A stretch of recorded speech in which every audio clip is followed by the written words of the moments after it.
Aujourd'hui, on va apprendre à faire du sel coloré. C'est une technique très simple, je sais qu'on peut en trouver en commerce, mais c'est tellement plus amusant et plus rigolo de le faire à la maison. Alors, pour faire du sable coloré, on va aborder deux techniques. Pour la première technique, j'ai besoin comme matériel de papier alu, de godets qui vont recevoir chacun une couleur, et de feutres de toutes les couleurs, et de sel, évidemment. Pour la seconde technique, j'aurai besoin simplement d'un godet par couleur, de sel et de vieux feutres. On y va? On est parti? Alors, pour faire des petites quantités, ce que je vous propose, c'est de déposer de la couleur sur votre papier alu. Voilà, vous faites une grosse tache. Vous venez ensuite déposer votre sel et vous mélangez jusqu'à ce que le sel absorbe la couleur. Ça va assez vite, mais c'est un petit peu laborieux pour faire des grosses quantités. Et si la couleur, vous ne la trouvez pas suffisamment soutenue, il suffit de recommencer jusqu'à obtenir la teinte désirée.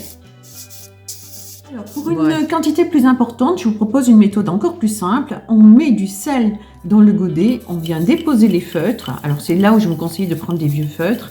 Et on touille les feutres dans le sel.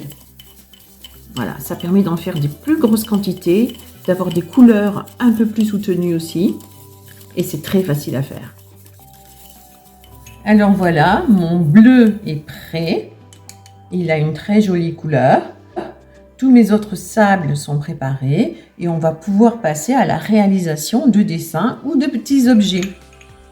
Alors on peut réaliser des petits photophores comme ça avec des vaguelettes de sel coloré de différentes couleurs.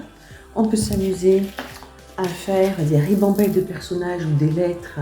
Il suffit d'utiliser des petits emporte-pièces comme ça, d'y mettre de la colle blanche et ensuite l'enfant vient se poudrer de différents sels de couleurs.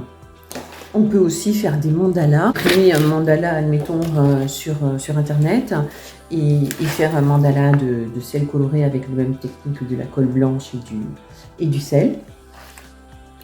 On peut aussi faire une ardoise magique.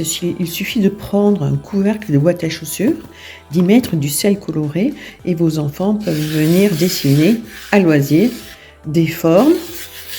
On efface et on recommence. Des heures d'activité pour vos loulous.